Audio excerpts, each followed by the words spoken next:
I'm sorry. I'm sorry. すみません。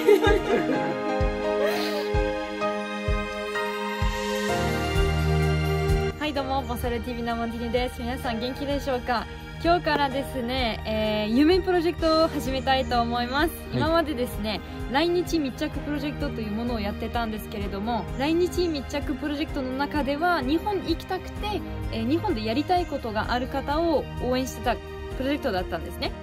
で、今回は夢プロジェクトを始めたいと思うんですけれども、夢プロジェクトとは本当に日本に関わる夢がある方で、その夢を追いかけている、夢を叶える瞬間まで追いかけるシリーズになるんですよ。夢プロジェクトだからこそすぐ夢を叶えられる方がいるかもしれないんですし、結構時間かかって夢を追いかける方もいるので、今回はですね、そういう方を皆さんに紹介したいと思います。正直聞いたことない話になってて、結構すごい方を皆さんに紹介したいと思ってるんですよ。もう本当に小さい頃からすごくその夢を、心の中に刻んでいる方で、すごいその夢のために努力してきた方なので、ぜひその人の応援をお願いします。今回はですね、175人の参加者の中で、この方が選ばれて、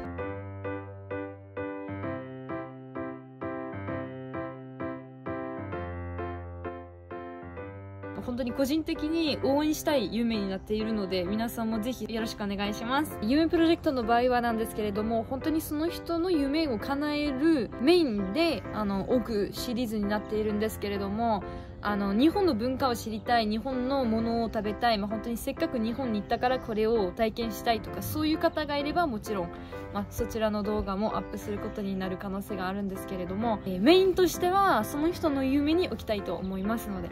で、今回の依頼人なんですけれども、トノンレバンっていう町に住んでおりまして、もしかしたら皆さんが知ってるかもしれないんですよ。日本でもそのペットボトルが売られてるから。今日はこの方に会いに行きたいと思います。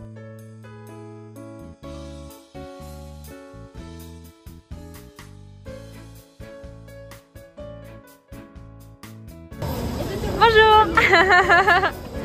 Hi. Bonjour.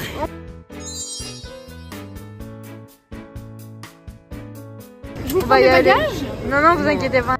Oui, c'est la première fois qu'on vient, je vois Capitale Olympique. Oui.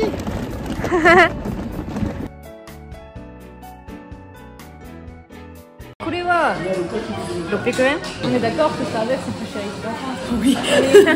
C'est pas moi qui ai pas vu. Ok, d'accord. 今はフランスに戻るための船を待ってる。スイスとフランスってレマンっていう湖から別々にされてるのよ。スイスとフランスのぴったりの間に住んでる。フランス側ね。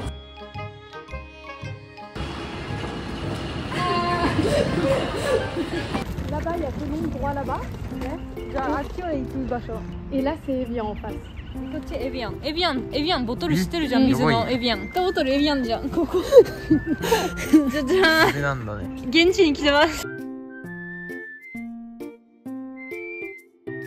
Du coup, la visite, nous sommes où? On est à Thonon-les-Bains, du coup, à la ville de Thonon. C'est ça. Ville connue pour son eau en bouteille. Et ses bains aussi. Eh, c'est quoi? Ah! Attends, on est en pleine nuit, on voit le fond quand même. Ouais. Il est aussi.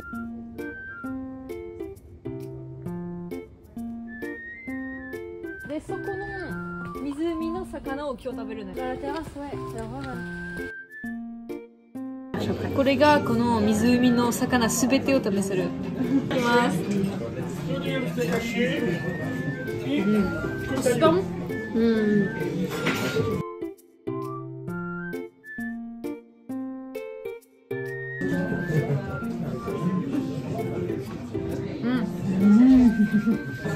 On dirait même de la viande limite au niveau de la texture, de du poisson. Super bon. En fait, c'est entre les deux vraiment. C'est vraiment super bon.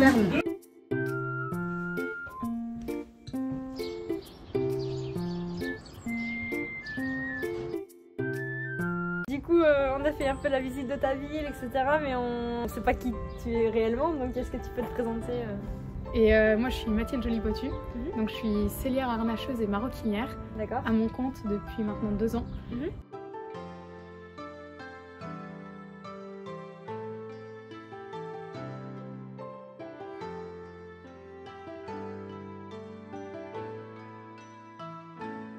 J'ai été professeure de maroquinerie également.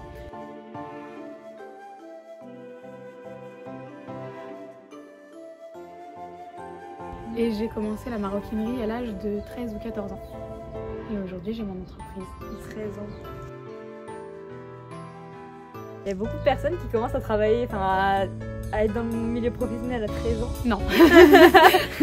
Et je suis partie faire mon lycée à 14 ans à Lyon. D'accord. Ah, t'étais pas du tout ici en plus. Non. Du coup là c'est ton atelier, c'est ça? Voilà, là derrière c'est mon atelier. Tout à fait. Du coup on va aller voir ça. Bienvenue. Merci. Ça sent super bon. Sans le curé. C'est bon, ouais.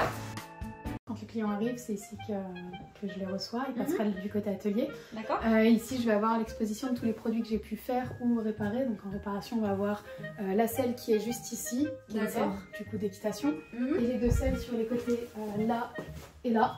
Donc ça, c'est ta spécialité, on est d'accord. Voilà. Donc ça, c'est la réparation et tout le reste, c'est des objets que j'ai créés moi. D'accord. Cette selle-ci, c'est ma première selle que j'ai créée quand je faisais mes études de sellerie pour passer mon diplôme.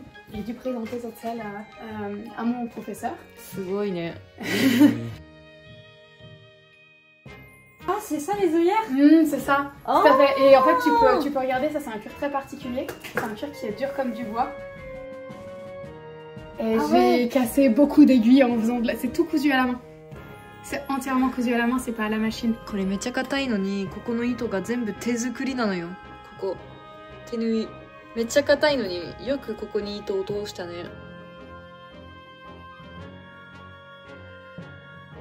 C'est une guitare? Non, ça c'est une sangle pour venir attacher la selle en fait. Donc ça vient se placer comme ça. Ah, お腹につけるんだ。 Et voilà, et après je fais aussi de la maroquinerie. Ça c'est un sac que j'ai pu faire pendant mes études aussi. D'accord. Donc c'est mon sac. On parlait tout à l'heure du porte-carte qui a une spécialité, c'est du cuir de saumon. Donc là, c'est une finition japonaise, ça s'appelle le tokonore. Tokonore? Je pourrais te montrer après si tu veux. T'as bien saqué. Maroquinerie pendant mes études ou après avec mes stages et puis l'expérience tout simplement. Ok. Puis après voilà, on va retrouver un peu tous les produits que je vais faire. De guitare aussi tu m'as dit? Oui, les sangles de guitare, ça c'est un peu une spécialité aussi. Je suis la seule à faire, c'est ça. C'est un porte-médiator. Oui, ah ça c'est cool par contre. Tu fais beaucoup à la commande, c'est ça? J'ai fait beaucoup de sur-mesure. On a dessiné ensemble le modèle qu'il voulait. Okay. Et puis en fonction de ses mesures, ça... Mon formateur et moi avions discuté du fait que le Japon avait appelé les haras nationaux en expliquant qu'il y avait quasiment plus de sellerie au Japon et que le métier se perdait. D'accord. Et donc que le Japon commençait à s'inquiéter un peu parce que la sellerie commençait à vieillir, à s'abîmer et il y avait personne pour les réparer. Du coup, les premiers temps où j'y étais, puis après il y a le Covid qui a bloqué un peu ça. On recevait des pièces d'harnachement typiquement japonais. Mais il y avait eu le projet de peut-être accueillir des étudiants japonais en France pour leur réapprendre la sellerie en essayant de se rapprocher au maximum de la sellerie traditionnelle japonaise. On sait peut-être qu'un jour j'essaierai d'ouvrir une école de sellerie au Japon. Pourquoi pas? Vous la verrez peut-être dans peut-être 10 ans dans votre pays. Qui sait? Les personnes qui te regardent ne savent pas encore en fait qu'est-ce que tu fais là. Ils disent oui c'est bien, elle fait des selles, mais quel rapport avec le Japon? Donc on va parler de ça, on va aller s'asseoir et puis tu vas pouvoir nous montrer tout ça. Est-ce que vous voulez tourner un peu la caméra vers le haut pour avoir déjà une idée de la raison? Kochira.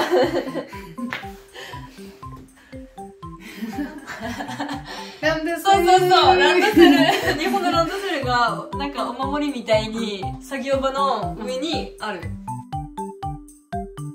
土屋カバンご存知でしょうか？多分分かる人いると思うんですけど、日本でのすごく有名なランドセルの会社ですね。Du coup, si tu peux nous expliquer pourquoi tu as fait appel à nous, entre guillemets. Alors voilà, en fait, j'ai récupéré l'été dernier à Paris dans une brocante japonaise ce sac qui est un lampe de salut. Je pense que tout le monde au Japon aura reconnu. Il y en a un noir derrière. Lampe de salut. Aïe, gâté. Voilà. Et du coup, c'est des sacs qui me passionnent en fait depuis le lycée. On nous avait demandé de choisir un modèle de sac et de faire un exposé dessus. En fait, moi, ça me saoulait parce qu'on faisait faire ça quasiment chaque année. Et du coup, c'était toujours la même chose. Et du coup, j'ai commencé à taper sur Google sac et collier Japon. Et puis j'ai vu les sacs des lycéens. Je me suis dit, c'est pas ça. Et je suis tombée là-dessus. Puis j'ai dit comment ça s'appelle sur Google. Puis du coup, j'ai vu que c'était des randonseru. Et j'ai commencé à faire un exposé là-dessus. D'accord. Mais quand tu as été au Japon, t'avais quel âge? C'était juste avant mes 18 ans. J'ai dit à ma marraine, bah voilà, moi ça fait 2 ans ou 3 ans que je suis l'entreprise Chiakaman sur les réseaux. J'aimerais pouvoir aller la visiter, est-ce que tu penses que c'est possible? Et du coup elle s'est arrangée.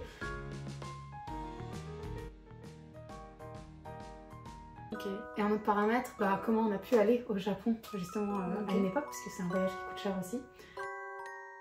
Bah faut savoir que c'est grâce à la mort de ma jument en vrai. Elle n'était pas à moi. Ça faisait 7 ans que j'essayais de l'acheter, parce que moi j'étais petite, je ne pouvais pas travailler. Et du coup, chaque Noël, chaque anniversaire, dès qu'on me donnait un petit peu d'argent, dès que j'en gagnais un peu, je mettais tout de côté sur un compte épargne dans l'idée de l'acheter un jour.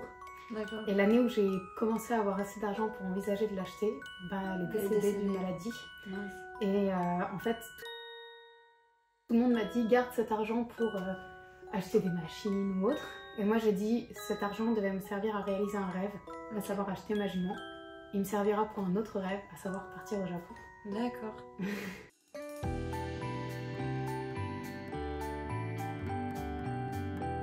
Elle t'aura un peu accompagnée. Elle m'a accompagnée sur toute ma vie en réalité. Et même encore maintenant. Et même encore maintenant. C'est cool. Voilà. Je suis tombée amoureuse de ces sacs. Ils ont une histoire en plus. Enfin, ça accompagne un élève tout au long de sa scolarité. Pas mal de choses très personnelles en fait qui montrent qu'il a vécu, qu'il a une histoire et puis que la personne qu'il avait, la petite fille qu'il avait, il était attaché. Donc je me suis demandé comment il avait atterri en France d'ailleurs. C'est des sacs qui sont vachement bien faits et robustes pour pouvoir résister à 6 années avec un enfant qui va le jeter, qui va partir à l'école tous les jours avec. Et mon rêve du coup c'est d'en réaliser un avec un maître japonais qui saurait m'apprendre en fait. Et c'est pour ça que j'ai fait appel à vous. Du coup voilà. Tout ce qu'on retrouve sur ce sac que la petite fille a pu noter, c'était un objet qui était plus qu'un objet, c'était plus que son sac d'école. C'était très important pour elle, ça l'accompagnait tous les jours, donc c'est presque un ami j'ai envie de dire. Enfin, j'aimerais pas créer un sac, juste un sac, parce que des sacs j'en fais déjà. C'est un sac qui doit accompagner les gens dans leur vie, dans leur journée, quand ils vont au travail, quand ils vont à l'école. Et je veux que les sacs que je crée aient autant d'importance pour les gens qui les porteront que celui-ci pouvait en avoir pour cette petite fille. Pourquoi vouloir faire un indocellé aussi fort quoi? Peut-être parce que mon métier en général est déjà aussi fort pour moi, puisque moi j'ai commencé la maroquinerie et la sellerie avec ma jument qu'on peut voir en photo juste ici. Et moi je voulais travailler avec les chevaux, mais ma famille n'était pas dans le monde équestre, donc c'est compliqué de travailler avec les chevaux quand on n'est pas dans le monde équestre. Et en fait je me suis dit mais c'est le meilleur compromis parce que je travaille du manuel et je reste en lien avec les chevaux. Et du coup j'avais cet objet qui m'accompagne toujours, qui est à côté de sa photo. Ma jument c'était un être très très important à mes yeux, puisque au collège j'avais pas beaucoup d'amis. Le collège ça a été une période assez difficile pour moi. Et du coup en fait la seule vraie amie que j'avais, avec qui je me sentais bien à cette époque-là, c'était ma jument. Et du coup je pense que j'ai associé mon propre métier à toute cette charge émotionnelle. Et que les gens aient des objets de qualité qui les accompagnent tout au long de leur vie et qui soient fiers de pouvoir montrer après. Et on est très peu en fait à faire du sur-mesure, parce que c'est pas forcément ce qui est le plus rentable tout de suite. En réalité on pourrait croire que le sur-mesure fait que comme c'est plus cher, en fait c'est juste que ça prend plus de temps, c'est pour ça que c'est plus cher. Et moi je fais ça plutôt parce que j'aime voir mes clients heureux d'avoir des beaux objets. Pourquoi tu as voulu passer par notre projet à nous? Parce que apprendre à faire la randonseru, comme tu avais déjà été chez Chiakaman, etc. En fait, tu aurais pu juste leur demander de t'apprendre. Bah, en fait, il faut savoir que j'ai créé mon entreprise il y a seulement 2 ans, donc c'est une toute petite entreprise. À 19 ans? À 19 ans, tout à fait. quelques mois. Qu'est-ce que vous faisiez à 19 ans? Parce qu'elle avait déjà son entreprise de sac apparemment. Et j'avais signé mon contrat pour être prof. Comme et ça. Du coup, l'argent que je gagnais en tant que prof me servait à financer le départ de mon entreprise parce que ça coûte très cher de lancer une entreprise en France. Il faut acheter des machines, il faut payer des taxes la première année qui sont très très hautes en France. Là actuellement on se trouve dans le garage de mes parents que j'ai aménagé pour faire un atelier. Voilà. Ici on n'est pas dans une boutique en ville ou quoi, pour pouvoir faire mes études, j'ai décidé de faire pour la sellerie l'école des haras nationaux. C'est l'école nationale française et c'est une école qui est réputée à l'international et c'est une école qui coûte très très cher. Je sortais du lycée, je n'avais pas encore travaillé donc je n'avais pas le droit à des bourses.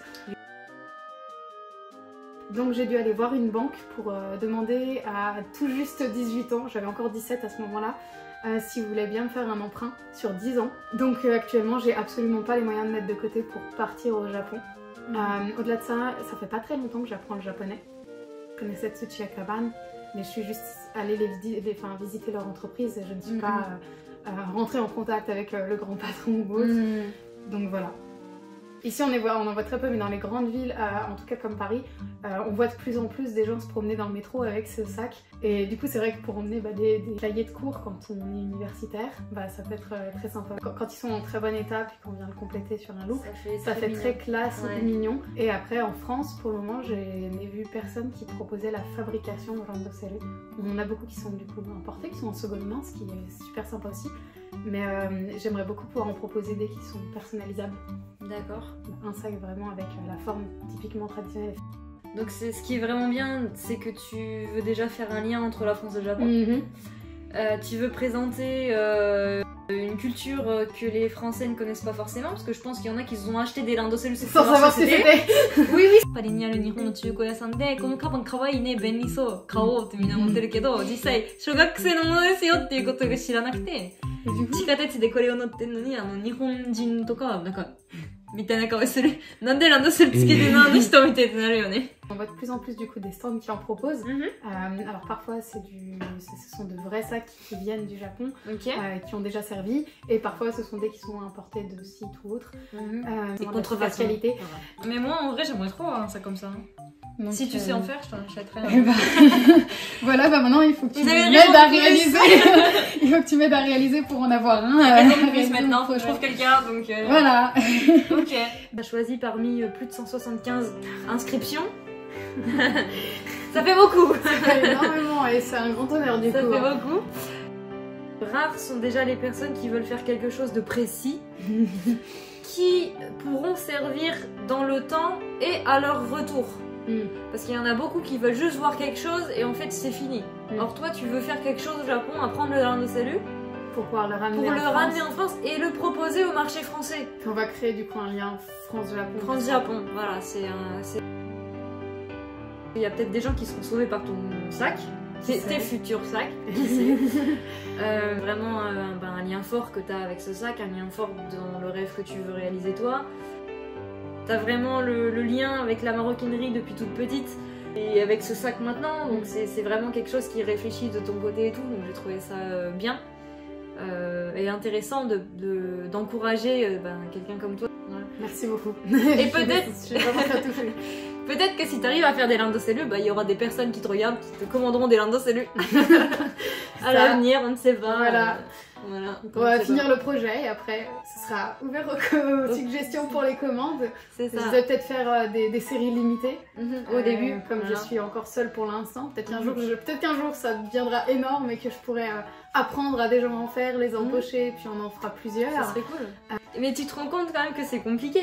Ah oui, mais il y a... Que ça va être compliqué. Est-ce que tu sais qu'il y a plus de 500 pièces qui composent un randoselu? On dirait pas. Vraiment pas. Même une selle. Il n'y a pas autant de pièces dans une selle. Prête, ça va? T'es préparée? Ah oui, je suis préparée à encaisser beaucoup d'informations, à avoir un super joli carnet dans lequel noter.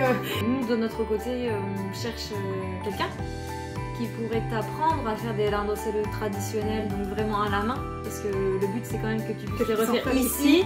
Sans avoir des grosses machines. Elle n'a pas une usine derrière, hein, donc il va falloir qu'elle fasse tout à la main. Tout est là. Voilà. Donc faire des randoselu à la main de zéro. et en anglais. Donc nous on va chercher quelqu'un qui quand même qui puisse te former en anglais, ça sera plus simple pour toi. Parce heureusement que que je parle anglais. Je n'ai absolument pas le vocabulaire de maroquinier en japonais. Et ça j'aimerais bien l'apprendre parce que du coup j'aimerais bien pouvoir me faire une petite fiche. Mais histoire que je puisse apprendre les noms en japonais. D'accord.